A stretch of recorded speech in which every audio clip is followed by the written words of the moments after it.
we have an announcement. Super important announcement, actually. So, after officially 1 year, the 8th of February was the first time we came to visit this property, and we already knew that we were going to buy it. 8th of February 2024. Yes. And on the 21st of February 2025, we officially signed the documents to our land. So it's now literally official that this is our land. This is our land! Woo! I know that's a bit confusing because you guys probably thought that we already own the land, but here in Portugal, it's very bureaucratic and there's a lot of steps. It's a whole process. Yes. It's been a bit of a headache, but we've made it. Now Yes. we can finally do whatever we want with our land. Yes, we were already doing a lot of things to our land, but we couldn't drill water or activate electricity. Oh yeah. Now we can, and it feels better. This is our land now, and yes, after 1 year, finally it's ours. Yes. And there is one more thing that you saw in the last episode. Our trailer arrived, so let's show the trailer. Let's go. Okay, this is the trailer. Let me present you guys our future tiny house. This trailer comes from the Netherlands. It's from the brand Vlemix and is 7.2 meters by 2.5. And we bought this trailer from Casa Gaia, which is a company that builds tiny homes here in Portugal. It's a very reliable trailer that helped us to choose the model and also the dimensions and helped us with transport. So huge thanks to them. As you can see by the layout of the trailer, it's custom made for tiny home. Ours has a double wheel axis that supports the weight of the tiny home that can go up to 4 tons and 4 meters high. That depends on the country, but those are not all the details. There are still some tiny details that are very interesting about this trailer. So on this top part of the trailer, you have a few components. This adjusts the wheel, the front wheel, so you adjust the height here on the front. It's very easy and simple to maneuver. Here you have a handbrake, you can put the brake on so the trailer doesn't move. And this you attach to your car when you're moving the trailer. So when you brake a car or when you have lights on, the back lights will also work. And the last part here is the trailer hitch that you can attach to your car, move around. We already put some padlock here so it doesn't get robbed. And the total weight of this trailer is around 680 kilograms. This is a very important part that every trailer for tiny houses has to be, which is this support to level the trailer. This support is positioned in all the 4 corners of the trailer, and obviously we're gonna put some thick concrete slab underneath and level it as much as we can before start the tiny house. And here, this is the final part, which is the wheels. 4 wheels, super important to move around, of course, but the best part when I saw this trailer was this. A lot of trailers for tiny houses, the wheels that get in the way of the framing, the project itself. And these ones are on the same level, which is great. So we'll make our tiny house project more simple. But now, finally, the design with Eda. Okay, let's go.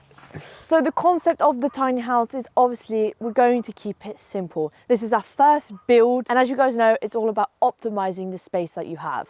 So in my head, these are some of my ideas. For the design and layout of our tiny house, we envision a practical space with plenty of functionality, but with a simple style using natural materials, neutral colors, and of course, lots of windows for natural light. So there will be a set of double doors serving as the main entrance leading directly into the lounge. This space will have an open plan design with high ceilings and will be connected to an L-shaped kitchen. In the kitchen we'll have a large countertop for cooking, a full-size fridge, a dishwasher and plenty of storage. Next to the kitchen we'll have the bathroom, which will include a shower, sink and a toilet. Since it will just be the 2 of us living in the tiny house, we'll install a mezzanine to serve as our main bedroom. For the exterior, we still haven't decided on what type of roof we want to build. The first option is a simple slanted roof, which I think will be easier to build. The second option is an A-frame style roof, which would give the tiny house a staggered roof look. This roof looks better and gives the tiny house a bit more of a homey feel, but it will be more complicated to build.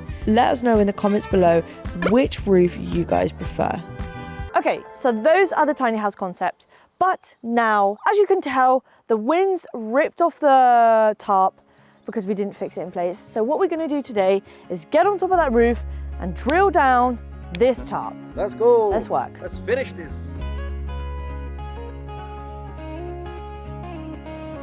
On our last day here, we didn't have time to secure the tarp to the frame, and unfortunately it rained, causing a lot of water to accumulate. Just look how much water came off the tarp. At least we confirmed that the tarp is highly water resistant. We stretched out the tarp and tied it directly to the pergola frame. It might seem like a difficult task, but it was actually really easy and we did it in like half an hour. Our initial plan was to screw buttons on top of the tarp, securing them to the frame. But since this is just a temporary structure and this tarp is really good, it cost us nearly 100 euros, we want to reuse it later. Luckily, we finished just in time because it started raining again right after.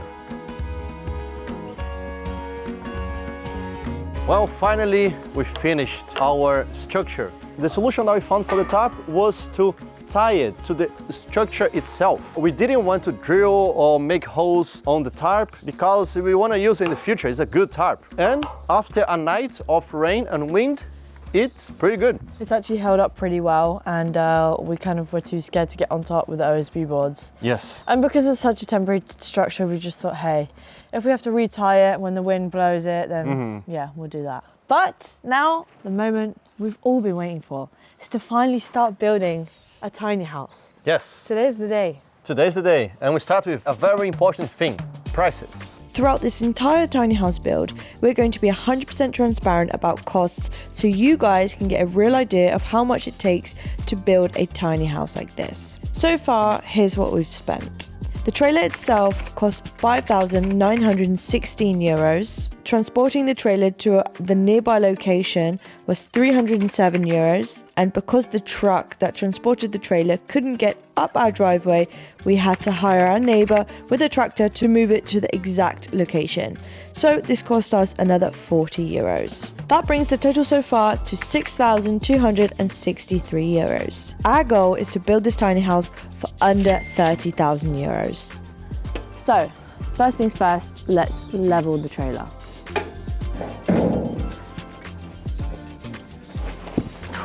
Obviously, we're not going to put these little legs directly onto the ground because this trailer needs to be really, really level, very exact.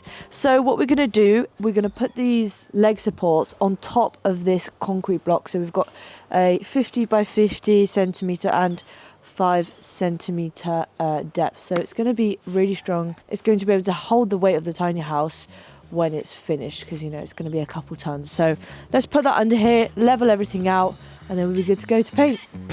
This initial leveling phase is super important, especially on this terrain, which is far from level. The good thing about this trailer is that everything is adjustable, from the front wheel that moves up and down for the 4 support legs. But after an hour of struggling, we realized we were doing it all wrong. I was just leveling here, and I realized that the wheels here, they're not on the ground, they're off the ground. That's not good. The wheels are the ones that are supposed to level the house. And these ones are more for if you need some adjust here and there, but the house itself cannot be on top of these ones. That's not good. So we have to remove and do all again. Like I mentioned, the terrain here is really uneven, so we had to move the trailer all the way, dig down about 10 centimeters in the areas where the wheels were sitting too high, and then reposition it. The trailer is leveled, and most important, the job we did yesterday, the wheels are supporting it, not the other supports that are on the corners. It has to be on the wheels, and it's level. With that done, super important, we're gonna start the next step. So the trailer's already made from galvanized steel, so it does already have protection. But because we want this trailer to last a bit longer, first we're going to clean the trailer with this solution. It's basically to clean the metal to then be able to put the metal paint on top. So we just bought this standard metal paint from the hardware shop, and we're going to do 2 coats of this, and this trailer should last a lifetime, hopefully. Yeah, we're wearing gloves because this is very toxic, isn't it? Yeah. Very bad for your breathing.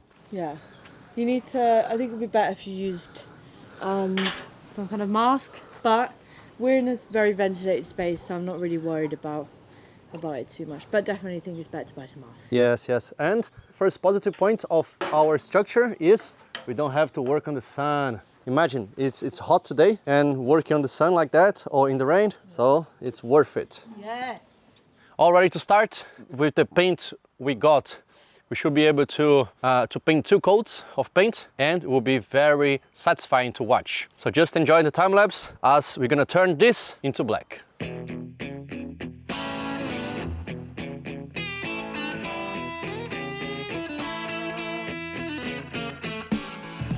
Okay, we're talking about the cartoons we used to watch as a kid. I was growing up in Brazil. Ada was growing up in England. And we used to watch the same one. Yeah, so I remember like obviously SpongeBob, and then we were talking about Woody the Woodpecker. I was like, oh my gosh. And then Eliezer said, yeah, we had that in Brazil, but it's called Pica-Pau in Brazil, which is like obviously a different name. But I remember the laugh of the little bird was so fun. Eliezer actually does it really well.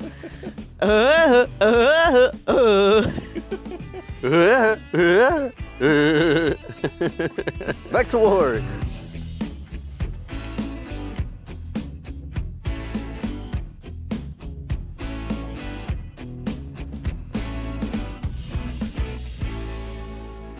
Okay, so we've finished painting the trailer. We're going to stop for lunch and we're going to wait for like an hour or two for that to dry so we can paint the second layer. What have we got for lunch? Do you want to show them what I brought today? My hands are a bit dirty, but that's life. Well, salad, rice, and chicken. Yes. I love it. 9 out of 10. What do you rate it? 10. Ah. Well, big moment. We need to wait a couple hours for this to dry for the second coat. We're gonna install some hammock. And if you guys don't know, I used to sleep on hammock for a long time of my life. When I met Ada in Chile, that's where we met. I was traveling in a van. Yeah. And we traveled a long time, me, Ada, and Stephanie, which is another friend of ours from Brazil. And they used to sleep on the bed and me on the hammock. I used to have a hammock inside my van. That's how we traveled from Brazil all the way to United States, sleeping in a hammock. Yes, this is life, guys. This right here. Oh, it's too good. It's actually really good. Yeah, looking at the view after lunch. Yeah. Just feeling relax. heavy after lunch and just resting. Yeah. Eliezer is absolutely conked. He's fallen asleep in the hammock, but we need to wake him back up again to get some work done. Eliezer. I was just pretending. Let's get some work done. Oh, this is so good. Seriously, it's so good. But let's get back to work. Okay, guys, we've had lunch. We're full.